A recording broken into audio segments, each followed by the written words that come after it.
ओम शांति।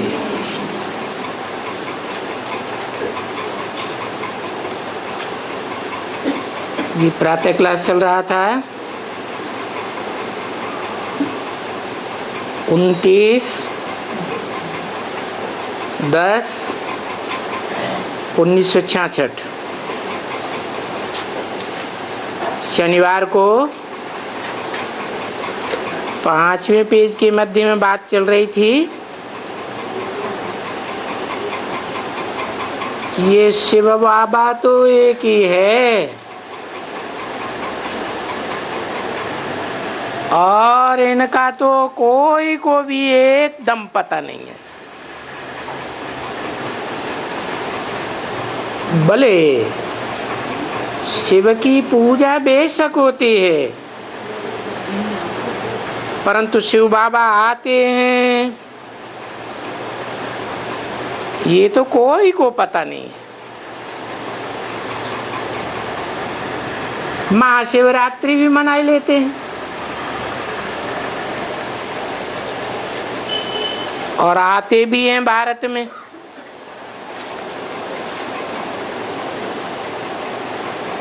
शिव जयंती भारत में ही मनाई जाती है।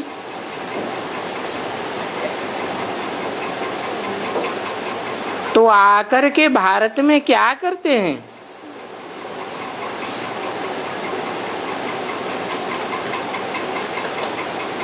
कुछ करते हैं या ऐसे ही धर्म पिताओं की तरह आया राम गया राम चले जाते हैं? कुछ परिवर्तन दुनिया का होता ही नहीं और ही दुनिया नीचे गिरती जाती है।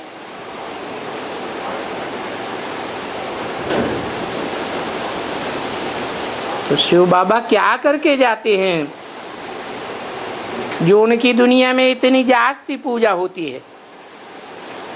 सबसे जास्ती मंदिर हैं, सबसे जास्ती यादगार हैं।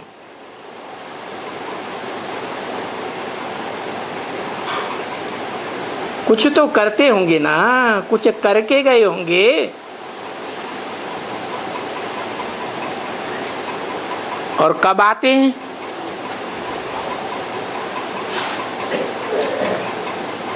बिल्कुल कोई को भी पता नहीं है।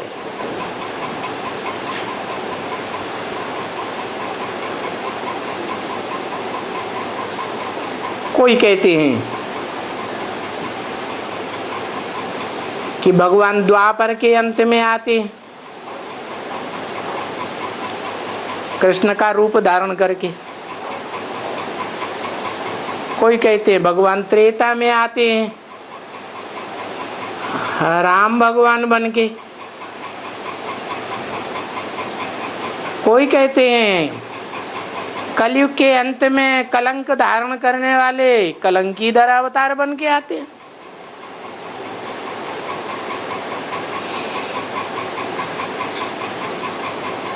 परंतु सच्ची बात तो कोई को भी पता नहीं है कि शिव जयंती क्यों मनाई जाती है। जयंती साकार की मनाई जाती है या निराकार की मनाई जाती है? तो जरूर शिव ने कोई साकार रूप धारण किया होगा।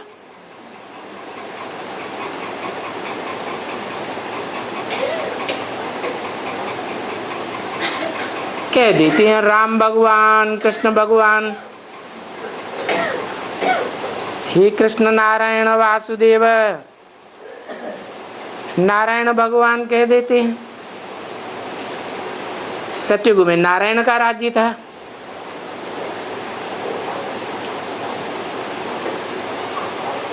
तो समझते हैं सतयुग में आया होगा या त्रेता में राम बन करके आया होगा। तो भगवान राम है या कृष्ण है या क्या है?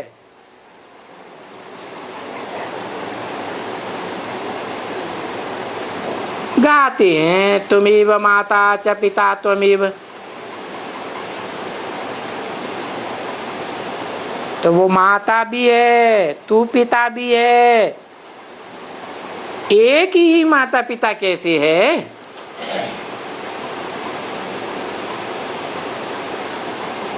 जरूर वो एक निराकार आत्मा है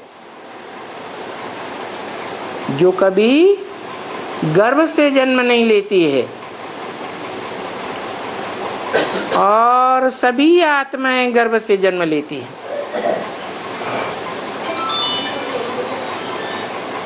गर्भ से जन्म न लेने के कारण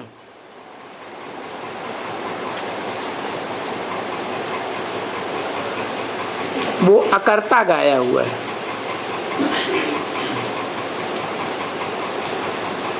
क्योंकि आत्मा भी निराकार, आत्मा शरीर के बगैर कुछ कर ही नहीं सकती। तो अकेली आत्मा भी अगर निराकार है तो उसे भी साकार शरीर चाहिए। आत्माओं के बाप को भी साकार शरीर चाहिए, परंतु किस शरीर में आते हैं और कैसे आते हैं ये कोई को पता नहीं।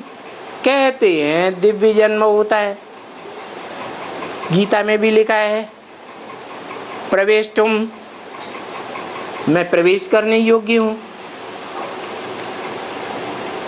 परंतु किस में प्रवेश करते हैं?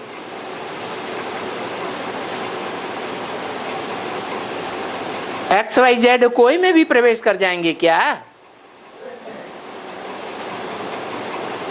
दिखाते हैं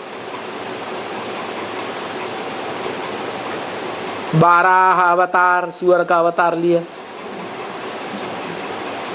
है, ग्रीव अवतार घोड़े का अवतार लिया, जानवरों के अवतार दिखाई दिए। अरे भगवान आता है तो ज्ञान सुना करके सदगति करता है ना। ज्ञान बुद्धिमान समझेगा या बुद्धिहीन जानवर समझेंगे?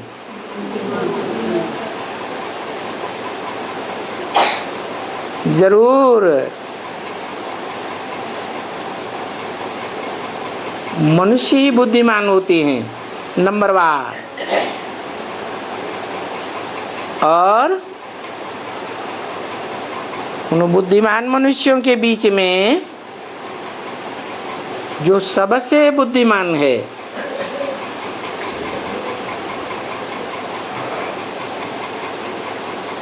उसमें ही आता होगा। दिखाते भी हैं त्रिनेत्री, बुद्धि का तीसरा नेत्र दिखाते हैं। किसको दिखाते हैं? कोई है जिसको बुद्धि का तीसरा नेत्र दिखाते हैं? हैं? शंकर को दिखाते हैं।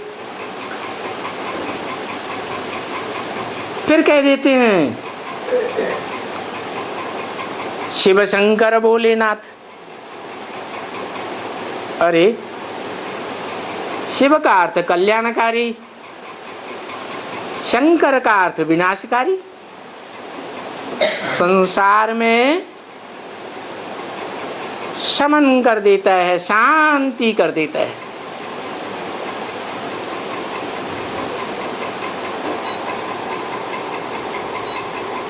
विनाशकारी भी दिखाते हैं। फिर शंकर का नाम ही शिव के साथ जोड़ देते हैं। समझते हैं शिव अलग है, वो ही शंकर है। अरे जैसा काम वैसा ही नाम होगा ना। शिव का अर्थ है कल्याणकारी, शंकर का अर्थ ये विनाशकारी, संहारकारी। तो काम अलग अलग हैं तो नाम भी अलग अलग है। काम के आधार पर नाम अलग होने से आत्माएं भी अलग अलग होंगी ना। तो कोई नहीं समझते हैं कि शिव अलग आत्मा है और शंकर अलग आत्मा है। शिवलिंग कहा जाता है, शंकर लिंग तो नहीं कहा जाता।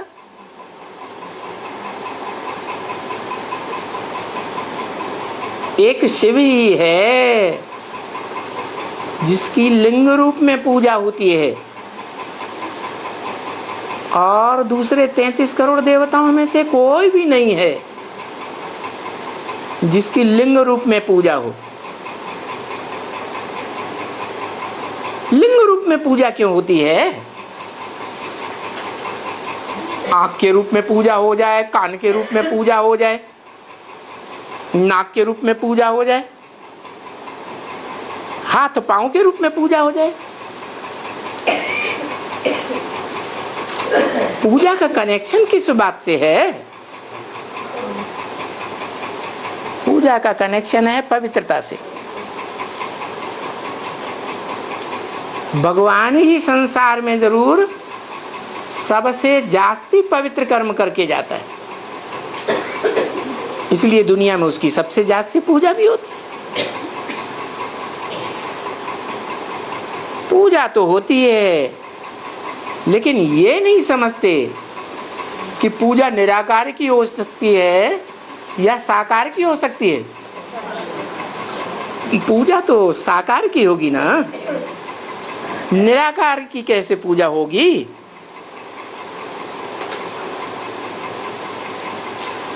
इसे आत्मा निराकार, आत्माओं का बाप भी निराकार ज्योति बिंदु।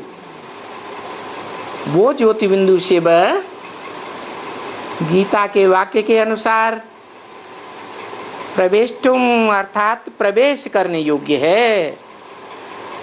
जैसे भूत प्रेत आत्माएं भी प्रवेश कर जाती हैं, परंतु उनका दिव्य जन्म नहीं है। और शिव का दिव्य जन्म है। कैसा दिव्य जन्म?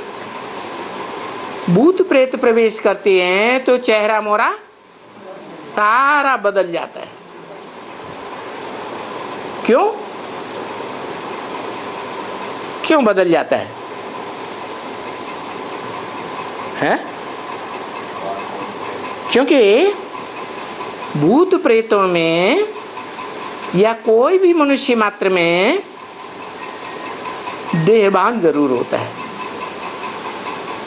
भारीपन होता है। देह भारी होती है, आत्मा तो बहुत हल्की होती है। तो जो सदैव आत्मिक रूप में स्थित रहने वाला है, वो जब प्रवेश करता है तो जिसमें भी प्रवेश करता है उसको पता ही नहीं चलता, हल्केपन के कारण कि कब आया और कब चला गया। देखने वालों को भी पता नहीं चलता। तो मैं इस रूप से दिव्य जन्म लेता हूं। ऐसा दिव्य जन्म और कोई मनुष्य आत्मा नहीं ले सकती है।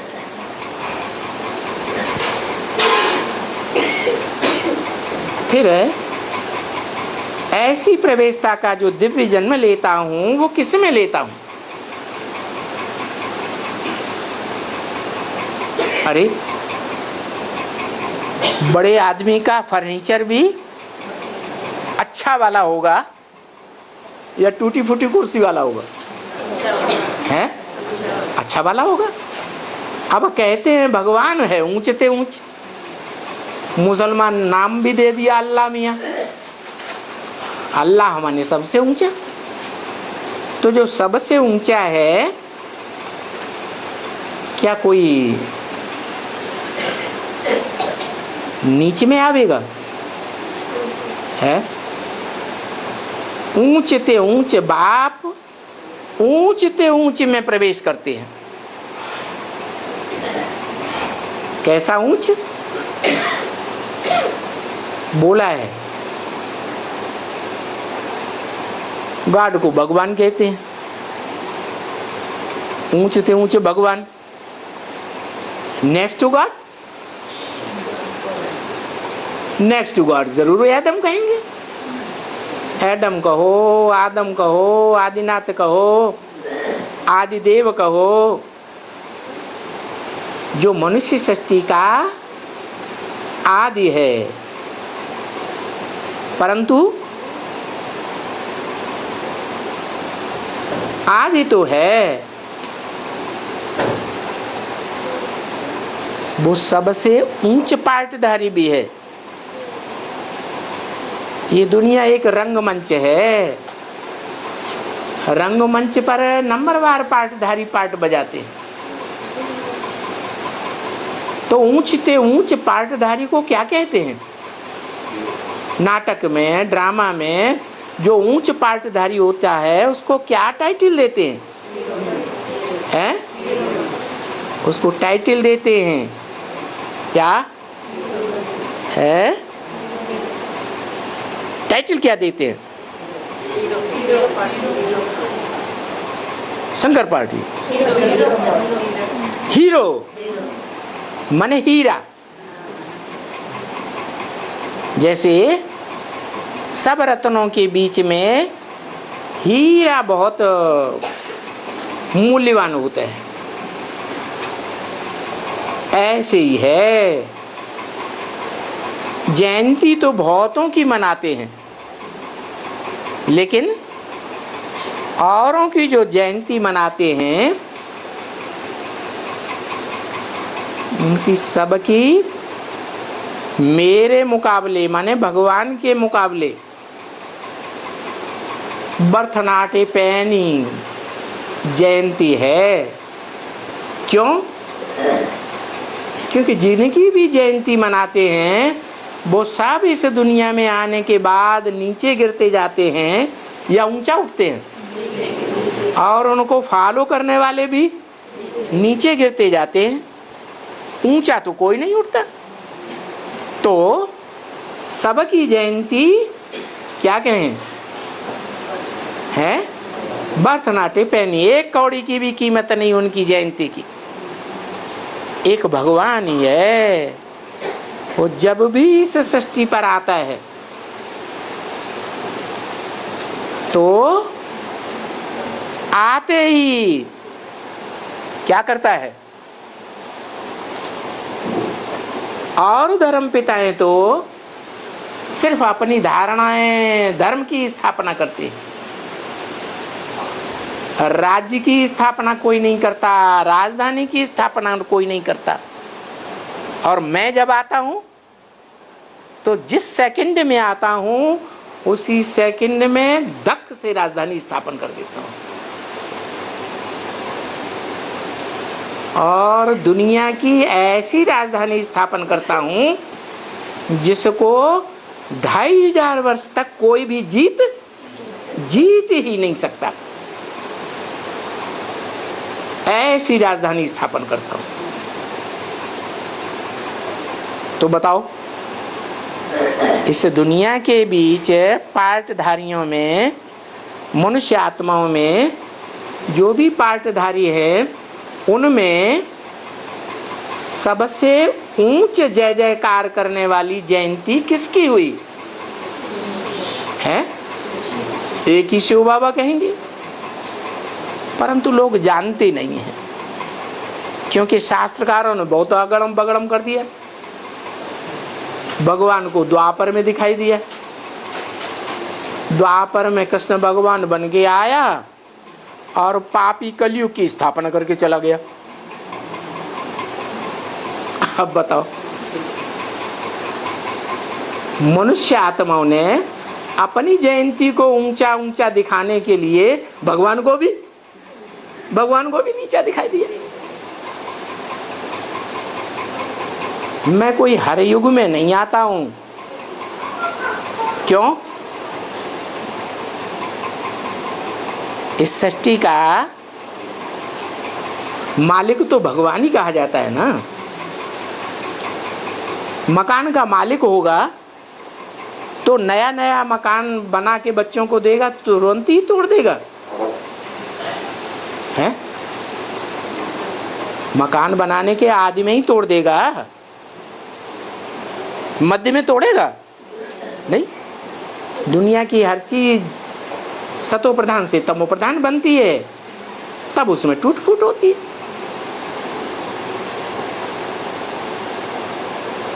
ऐसे ही ये षष्ठी रूपी मकान भी जब बिल्कुल पुराना जर्जरीभूत हो जाता है, इतना पुराना हो जाता है कि कोई भी जीवन में सदा काल इस षष्ठी में सुख अनुभव नहीं कर सकता, तब मैं आता हूँ नई षष्ठी रूपी मकान बनाने के लिए। तो कब आऊँगा?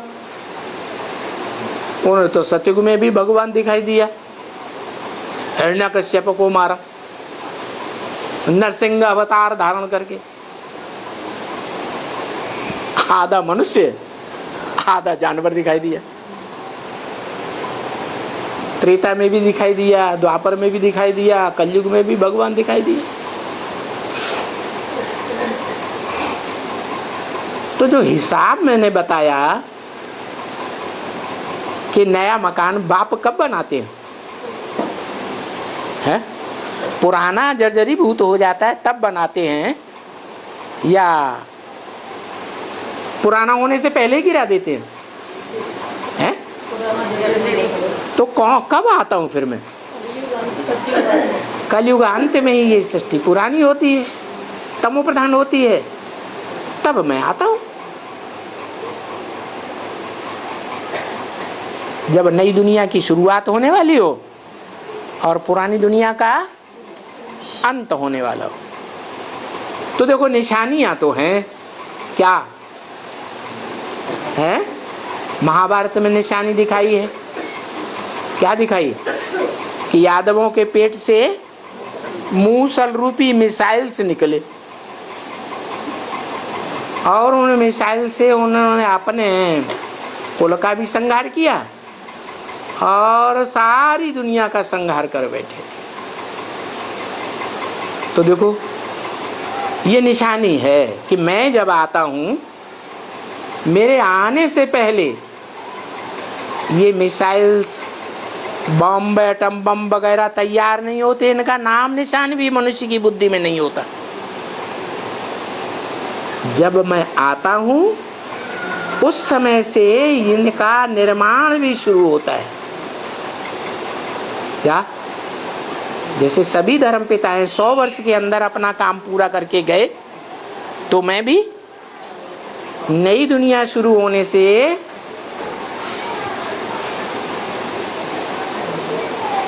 कुछ वर्ष पहले ही आऊंगा।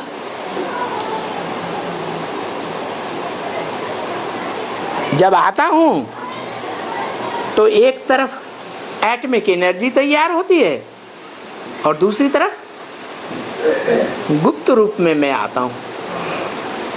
एटमिक एनर्जी तैयार होती है, वो तो सबको पता चलता है, नहीं पता चलता? सबको पता चलता है। फिर भी लोगों को विश्वास नहीं होता कि ये दुनिया खत्म होने वाली है। क्या? जैसे कबूतर के सामने बिल्ली आ जाए तो आंखें बंद कर लेता है, ऐसे ही दुनिया के लोगों की हालत है। एटमिक एनर्जी ऐसी तैयार हो चुकी है, ऐसा बारूद बन चुका है कि ऐसी कई दुनिया को नष्ट कर सकता है, लेकिन लोग कबूतर की तरह आंखें बंद करके बैठे। अरे ऐसे तो होता ही आया है। महाभारत में भी तो यादवों के पेट से मूसल निकले थे ना, लोहे के। अरे जो महाभारत में भगवान दिखाई दिया, वो तो भगवान के आने का टाइम ही नहीं है। भगवान के आने का टाइम ही तब है जब दुनिया पुरानी हो जाए, पुरानी दुनिया को नई बनाना, नरक को स्वर्ग बनाना, ये सिर्फ एक भगवान का ही काम है। वो ही बात तर्क संगत है। और जो दुनिया भर की बातें बनाई हुई हैं, राम भगवान आया त्रेता में, द्वापर में कृष्ण आया, सतयुग में नारायण आया, ये सब विकृत बुद्धियों के काम हैं। जिनकी बुद्धि में विकार घुस गए, उनकी बुद्धि विकारी होने के कारण सही काम ही नहीं करती।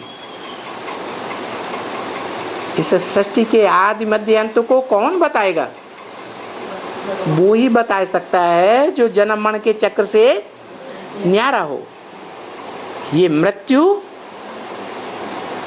ऐसी भयंकर दुर्घटना है मनुष्य के जीवन में कि वो पूर्व जन्म की सारी बातें भूल जाता है। जैसे कोई मनुष्य का बहुत बड़ा एक्सीडेंट हो जाए,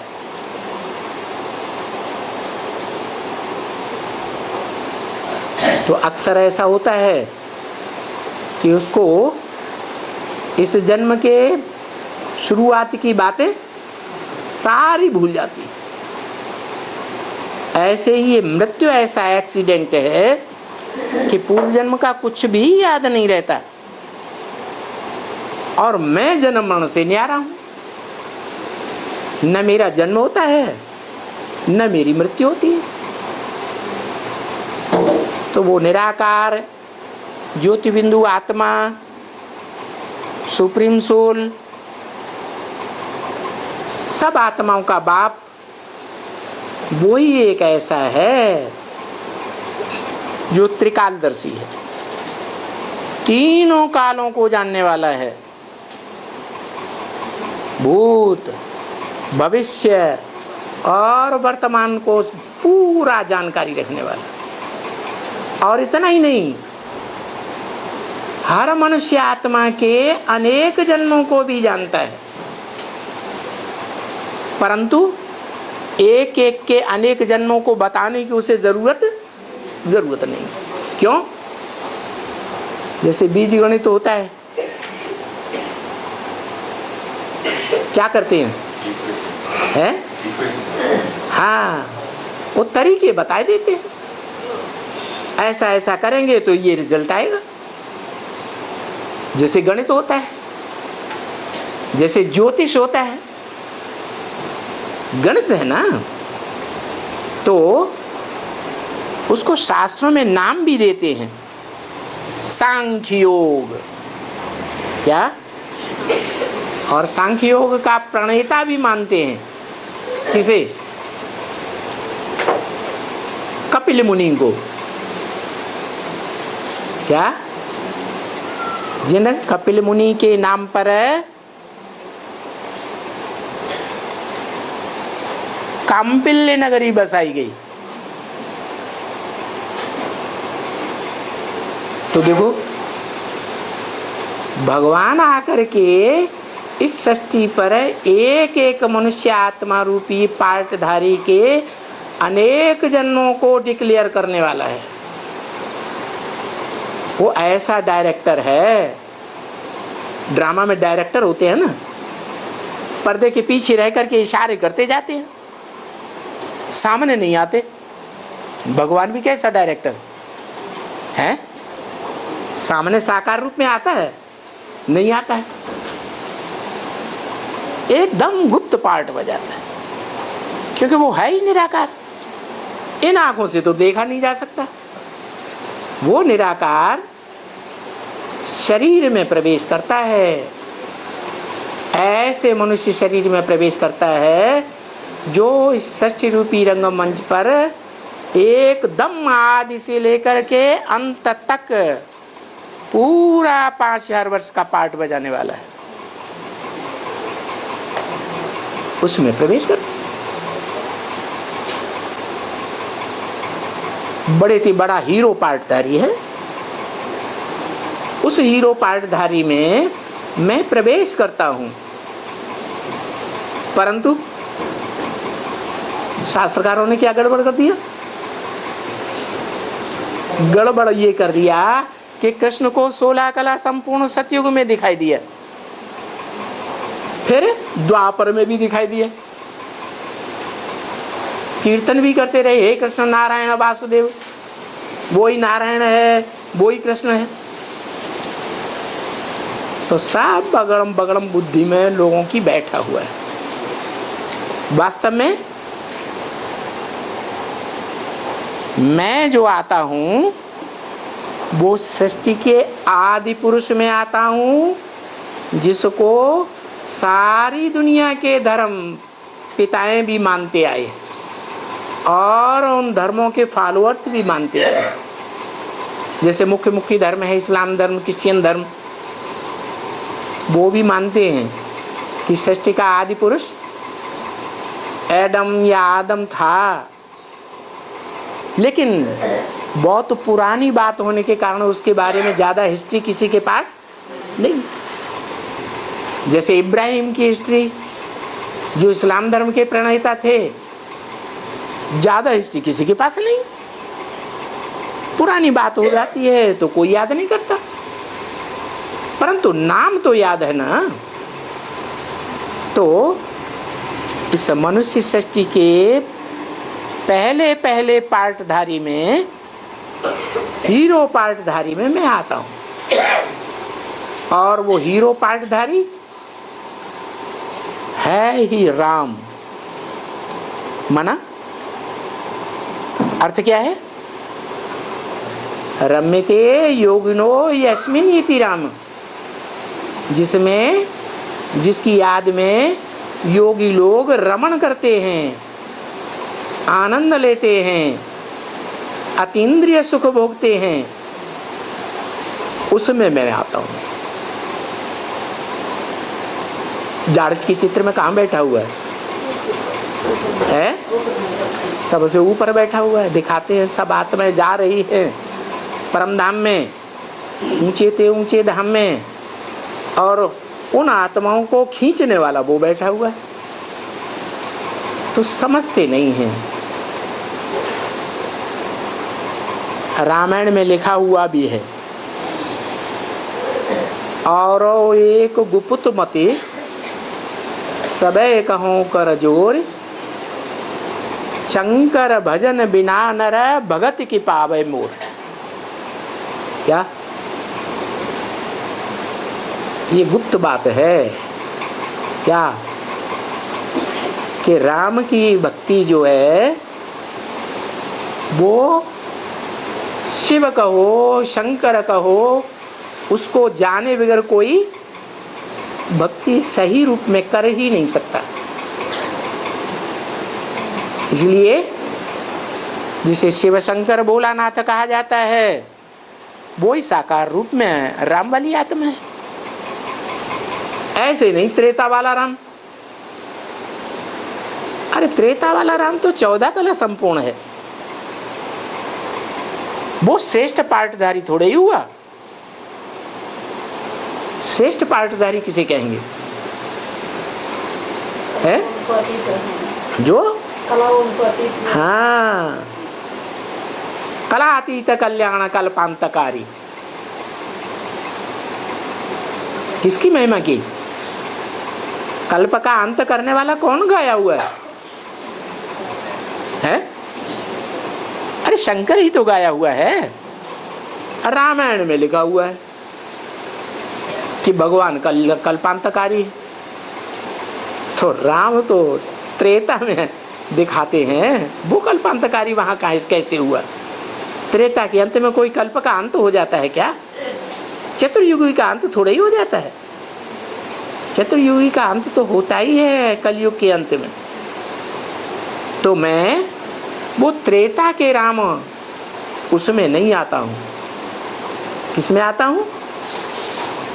जो राम निराकारी स्टेज धारण करने वाला है, निराकारी, निर्विकारी, निरहंकारी बनता है, मैं उसमें आता हूं। बनाता कौन है? मनुष्य तो मनुष्य को नहीं बना सकता, देवता या भगवान।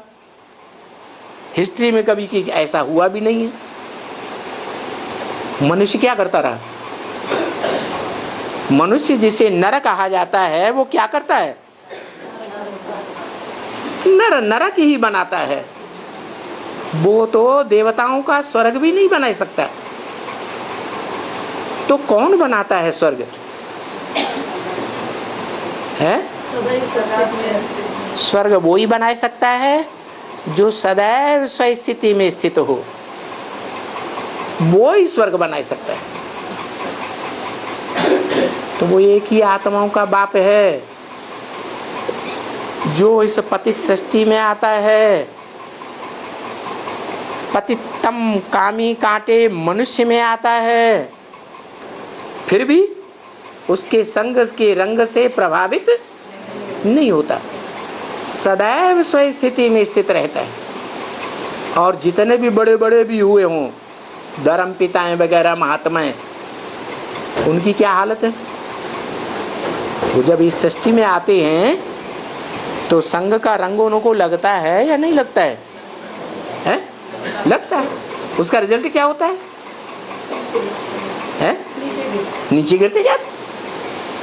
परंतु वो एक भगवान ही ऐसा है जो इस पति सृष्टि में आता है, पतितम कामी कांटे में आता है, परंतु उसको संग का रंग नहीं लगता। वो अपने संग का रंग लगाता है।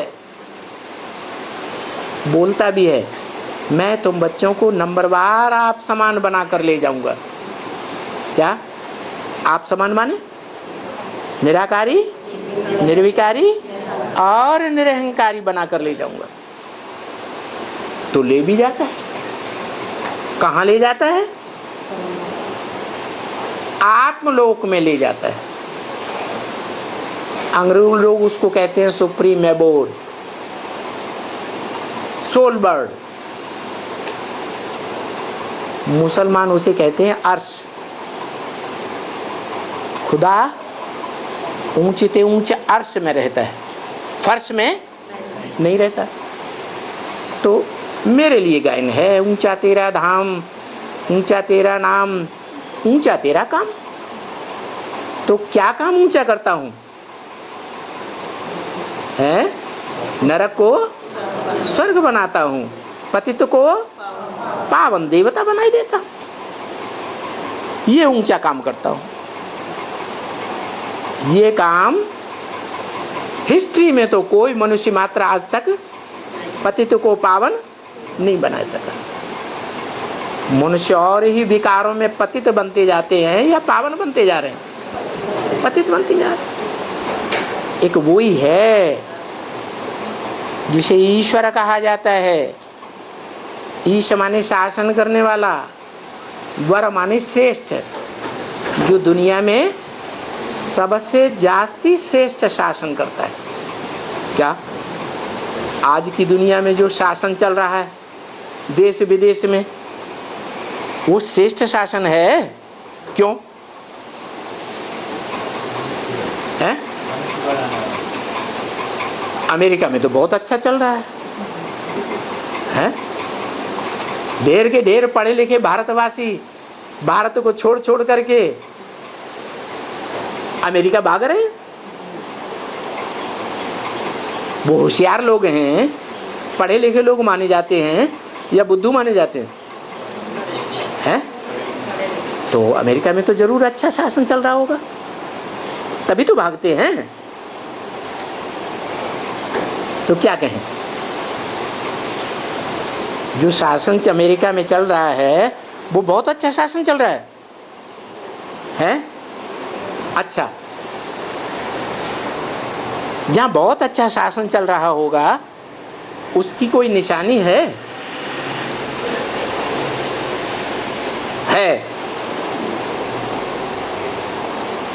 जीव हत्या, आत्महत्या, सुइसाइड। आदमी सुइसाइड कब करता है?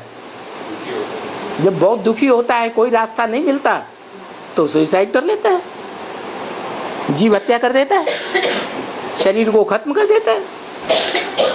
तो इससे क्या साबित हुआ कि अमेरिका में बहुत सुख है? नहीं, भगवान तो सुखदाता है।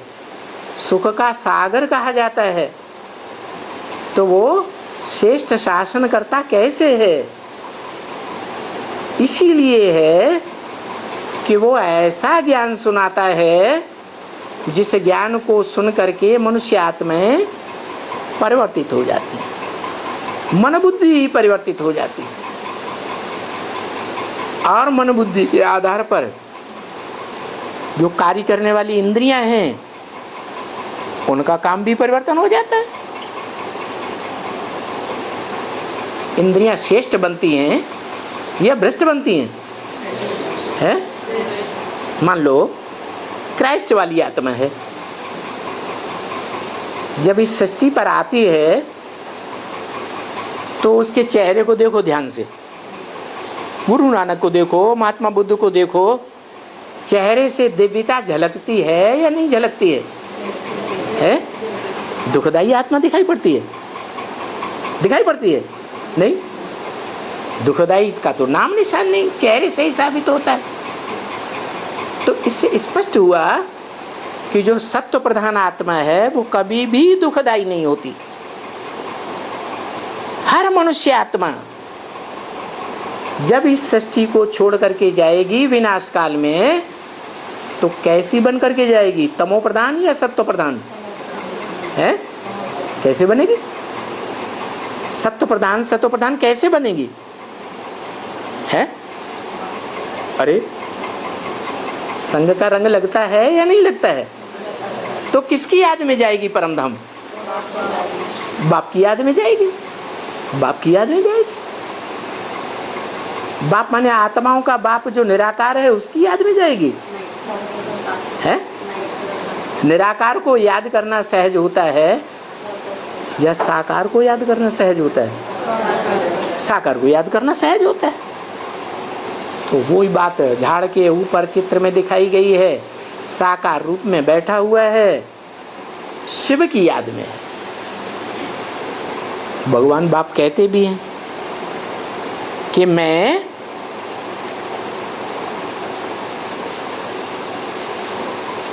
तुम्हारे साथ कब होता हूं? तुम जितनी याद करते हो उतना मैं तुम्हारे साथ रहता हूं। तो याद करने की प्रैक्टिस करने वालों में दुनिया में जो भी चित्र या मूर्तियां दिखाई जाती हैं उनमें कोई चित्र ऐसा है जो सदैव याद में ज़्यादातर बैठा हुआ दिखाया जाता है? एक शंकर ही है, याद में बैठा हुआ दिखाया जाता है। ये याद में बैठा हुआ जो स्वरूप है वो पुरुषार्थी है या भगवान है? पुरुषार्थी है, माना ऊंचते ऊंच तो नहीं है। क्या ऊंचते ऊंच होता तो किसी की याद में क्यों बैठता? अरे भक्त लोग दिखाई देते हैं कि भक्तों ने हनुमान को याद किया। हनुमान किसको याद करता है? राम को याद करता है। राम किसको याद करता है? शिव को नहीं है? राम किसको याद करता है? अभी तो बताया, और एक गुप्त मत सबे कहो कर जोरी, शंकर भजन बिना नर भगति की पावे मोर। वो शंकर को दे देते हैं ना, और शंकर किसको याद करता है? शिव को याद करता है। तो देखो एक से एक बैठे हुए हैं जो अपन से ऊंच को याद करते हैं या नीच को याद करते हैं? ऊंच को याद करते हैं। तो जो ऊंच है, ऊंचते ऊंच गाया हुआ है, वो वास्तव में वो ही है जो दुनिया में सबसे ऊंचा काम करके जाता है। क्या ऊंचा काम? ईश्वर कहा ही इसलिए जाता है कि वो ऐसा शासन करता है जो वर माने सबसे श्रेष्ठ है। क्या आज की दुनिया की गवर्नमेंट पुलिसिया है, मिलिट्री रखी हुई है ढेर की ढेर। क्या आधा खर्च करते हैं मिलिट्री में, राज्य की कमाई का आधा खर्च करते हैं मिलिट्री में, उसके साथ सामान में, और आधा खर्च करते हैं पब्लिक के लिए। और भगवान तो सिखाता ही है क्या? कम खर्च वाराणसी। इतने कम खर्च में दुनिया की सबसे श्रेष्ठ राजधानी स्थापन कर देता है कि आज तक किसी ने नहीं की होगी। और बोला भी है तुम्हारी राजधानी स्थापन करने में 50-60 लाख भी खर्च नहीं होता, इतने कम पैसे में पूरी राजधानी स्थापन हो जाती है। और धक्क से स्थापन करता है। क्या गाया हुआ है, जनक को जीवन मुक्ति कितने समय में प्राप्त हुई? 1 सेकंड में जीवन मुक्ति प्राप्त हुई। जीवन में रहते हुए भी दुख दर्दों से मुक्ति। कैसी राजधानी होगी? जहां जीवन भी रहे और दुख दर्दों से मुक्ति भी हो। सबसे श्रेष्ठ राजधानी होगी दुनिया की, या नंबरवार राजधानी होगी? है सद्गति का मतलब ये है सच्ची गति, जिससे सच्ची और श्रेष्ठ गति किसी की हो ही नहीं सकती। तो वो जनक की बात है। जनक माने क्या है? जन माने क्या है? जनन, जनन शक्ति माने क्या है? जननेन्द्रिय माने क्या है? अरे जन माने पैदा करना, जनन। तो वो ऐसा श्रेष्ठ कार्य करने वाला है जिस कार्य को आज तक दुनिया ने नहीं पहचाना। ऐसा वो ईश्वर कहा जाता है, जो सबको ज्ञान के आधार पर खुश कर देता है। कैसा ज्ञान मिलता है? बताया, तुम सब जब अंत में रिजल्ट निकलेगा तो अपने अपने पार्ट से प्रसन्न हो जाएंगे। क्या ऐसे भी होता है? हैं? सब कैसे प्रसन्न हो जाएंगे? मान लो राम की राजगद्दी दिखाते हैं। राजगद्दी में कोई महाराजा बना बैठा है, कोई महारानी बनी बैठी है ना? कोई दास दासी बने बैठे हैं। दास दासियों में भी नंबरवार है। कोई छत्र छाया लिए बैठे खड़े हैं, कोई पंखा जला रहे हैं, कोई पाँव धो रहे हैं, पाँव की धूल धो रहे हैं। भक्त लोग क्या करते हैं? पाँव धोते हैं और पाँव धोकर पाँव की धूल जो पानी में आ जाती है उसको पी जाते हैं। देखो,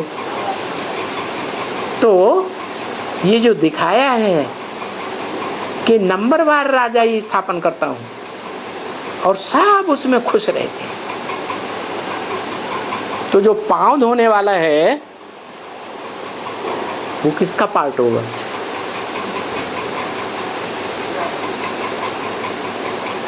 अरे दिखाते हैं, ब्रह्मा के 4 पुत्र हुए पहले ट्री के, जनक, सनातन, सनंदन, सनत कुमार। तो जो सबसे छोटा पुत्र है, जो सबसे हीन धर्म की स्थापना करता है, वो दिखाया गया कि पाँव धो रहा है। लेकिन वो भी अपने पार्ट से संतुष्ट होगा या दुखी हो जाएगा कि हमको क्या दिखाई दिया, दास दासी के रूप में दिखाई दिया है? वो भी संतुष्ट हो जाएगा। ऐसा ईश्वर है, श्रेष्ठ शासन करता है कि सारी दुनिया की 500-700 करोड़ मनुष्य आत्माएं अंत में अपने पार्ट से सब संतुष्ट हो जाएंगे। कोई भी असंतुष्ट नहीं रह जाएगा।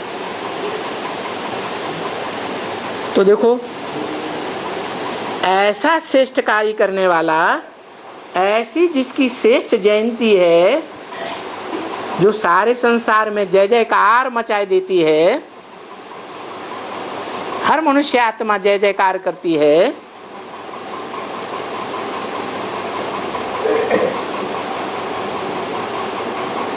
उनके बारे में क्या बोल दिया दुनिया ने?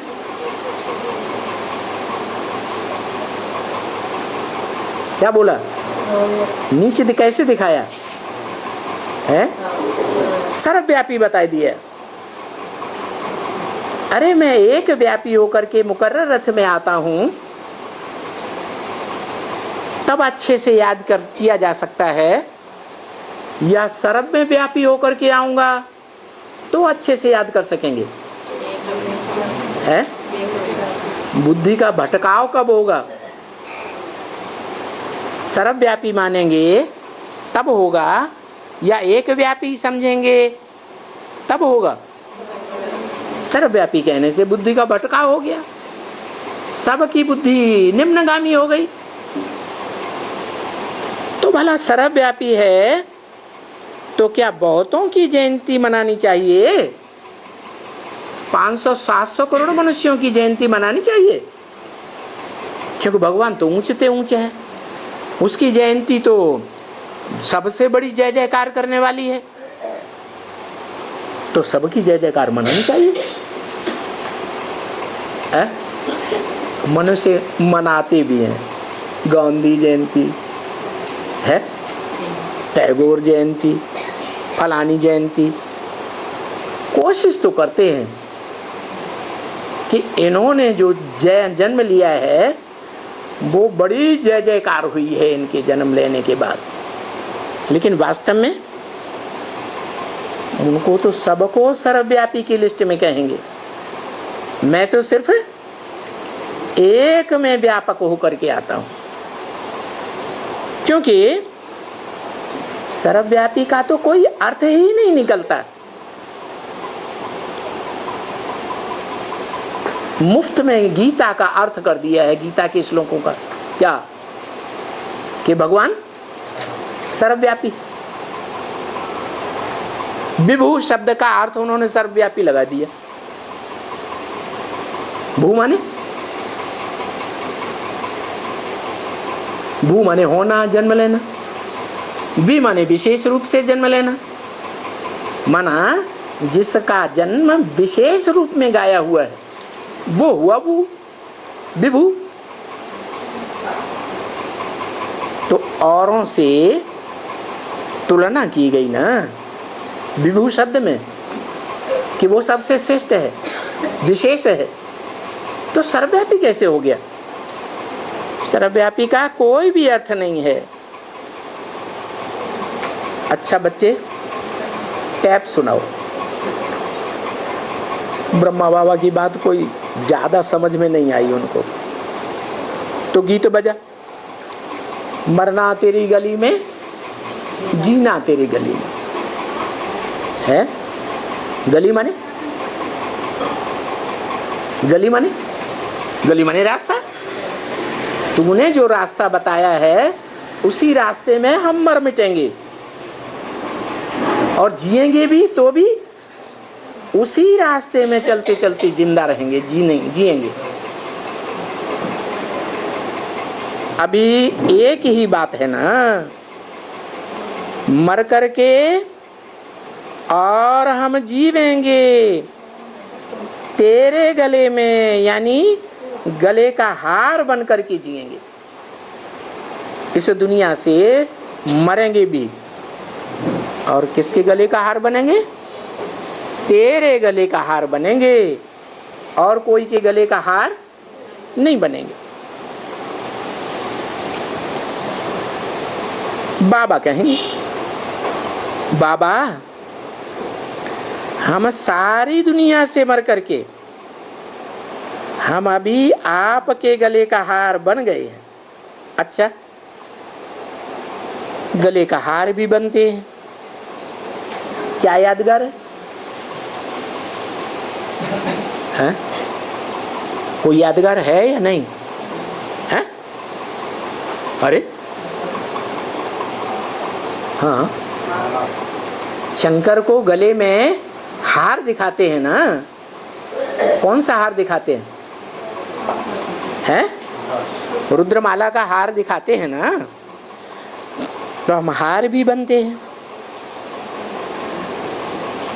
गले का हार बन करके हम बाबा बाबा ही करते रहते हैं। फिर बाबा कहते हैं गले का हार तो मेरे सभी बच्चे हैं। क्या लगा दिया? गले का हार, गले का हार तो मेरे, उनके नहीं, किनके हैं? और धर्म पिताओं के बच्चे भी तो हैं, वो सब उनके गले का हार बनते हैं नहीं, लेकिन मेरे बच्चे मेरे गले का हार बनते हैं और वो सभी बच्चे बनते हैं। कितने बच्चे हैं जो गले का हार बनते हैं? सारी दुनिया के बीज हैं छटे छटाए। कितने? 108 बीज हैं, वो सभी मेरे बच्चे हैं। ये ढेर देखो, ये 550 करोड़ आत्माएं हैं, है ना? ये मेरे गले का हार बनते हैं, बनते हैं। अरे हमें भी सुना दो, क्या खास बात है? उनके कान में बोल रहे हैं। ये मेरे बच्चे हैं ना, या उसमें भी देखो नंबरवार हैं। जो 500 करोड़ हैं वो नंबरवार हैं,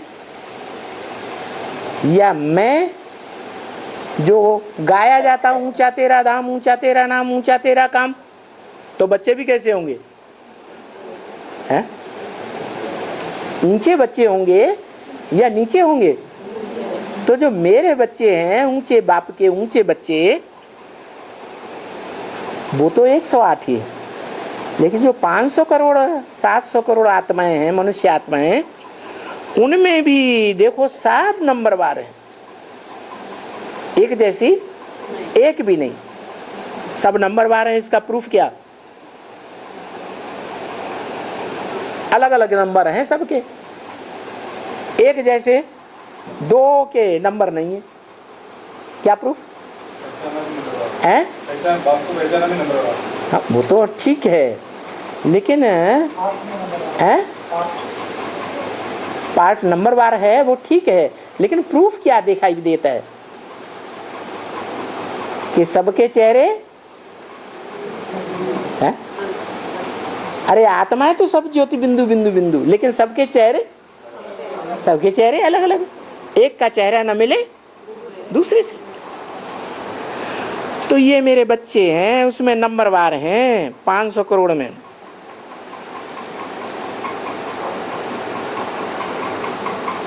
तो समझते हैं ये 500-700 करोड़ में कोई मेरे बच्चे नहीं है। कितने हैं जो मेरे गले का हार बनते हैं? हाँ, 108 नंबरवार हैं। ऊपर में भी नंबरवार हैं, परमधाम में भी जाकर के बैठेंगे तो नंबरवार बैठेंगे, या जो चाहे वहां बैठ जाएगा? नंबरवार ही बैठेंगे। पहले पहले गले का हार हैं हमारे ये देवी देवता धर्म वाली आत्माएं। क्या कहा? क्या 33 करोड़ है?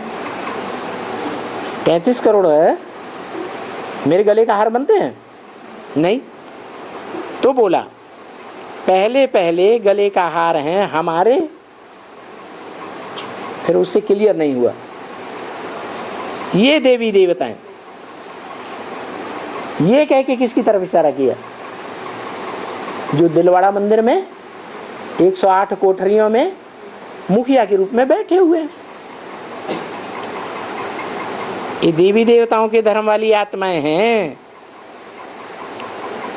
ठीक है। उन आत्माओं में भी मेरे गले का हार हैं पहले पहले, जो देवात्माएं बनते हैं, जो सतयुग में आते हैं। कहाँ आते हैं? सतयुग में आते हैं और राजा ही करते हैं।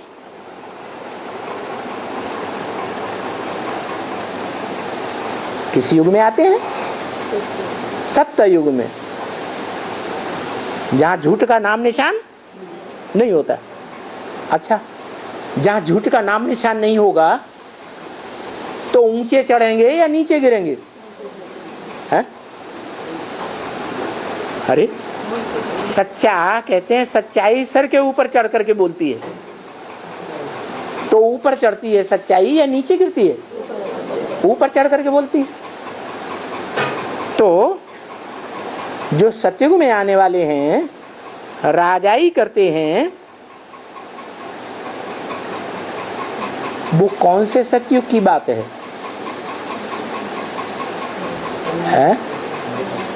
है? राधा कृष्ण के सतयुग की बात है, उनकी बात नहीं है। उसको पक्का पक्का सतयुग नहीं कहेंगे, क्योंकि वो भी ज्ञानेंद्रियों से, आंखों से सुख भोगते भोगते नीचे गिरते हैं या नहीं गिरते हैं? हैं? वो भी नीचे गिरते हैं। राजा ही तो करते हैं, लेकिन 16 कला संपूर्ण भी बनते हैं, लेकिन फिर भी नीचे गिरते हैं। तो फिर कौन से सतयुग की देवताओं की बात की? जिन देवी देवताओं के मंदिर बने हुए हैं, वो मंदिर कहाँ की यादगार है? संगम युग की यादगार। संगम युग में भी ऐसे नहीं कि कलयुगी हिस्से की यादगार है, वो यादगार है ही संगम में कलयुग का अंत और सतयुग के आदि की यादगार। फिर उनके साथ जो प्रजा है, क्या जो गले का हार बनते हैं, उनकी प्रजा है या नहीं है? उनकी प्रजा भी है। प्रजा का अर्थ क्या है? प्र माने प्रकृष्ट रूपेण जायते, माने जन्म होता है जिनका। कैसे? गर्भ से जन्म नहीं होता है उनका, है? जैसे ब्रह्मा कुमारियां संदेश देती हैं तो प्रजा बनती है, या 108 राजाएं बनते हैं? हैं? प्रजा बनती है। प्रजा तो बनती है, लेकिन साधारण प्रजा बनती है। वो प्रजा नहीं बनती जो राजाएं बन करके मेरे गले का हार बनते हैं।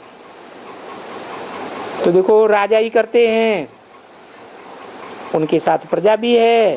पहले पहले हमारे गले का हार ये है। कौन? ये कह के किसकी तरफ इशारा किया? बाबा जब ये कहते थे तो इशारा करते थे, पहले पहले गले का हार ये है। ये माने किस, किधर है? लक्ष्मी नारायण की तरफ इशारा करते थे। पहले पहले गले का हार ये है ना, ऊंचे थे ऊंचे, पहले पहले ये हैं। कौन है ऊंचे थे ऊंचे? जो नर से डायरेक्ट नारायण बनते हैं। पीछे मेरे गले का हार वो है, वो कह के दूर इशारा किया या नजदीक इशारा किया? गले का हार है तो नजदीक हुए, और वो कह दिया तो दूर हो गए। तो पीछे पीछे मेरे गले का हार वो हैं जो ये इस्लामी, बौद्धी, क्रिश्चियन नंबरवार आते हैं, वो मेरे गले का हार है। हैं? गले का हार साकार में होते हैं या निराकार ज्योति बिंदु में होते हैं? माने साकार रूप में भगवान जिस मुकर्रर रथ में आता है और वो आकर के कुछ करता है, या ऐसे ही गले का हार बन जाते हैं? क्या करता है? वो साकार भी कुछ करता है या ऐसे ही गले का हार बन जाते हैं? क्या करता है? कब करता है? संगम युग में क्या करता है? जो इस्लामी बौद्ध क्रिश्चियन भी उसके गले का हार बनते हैं।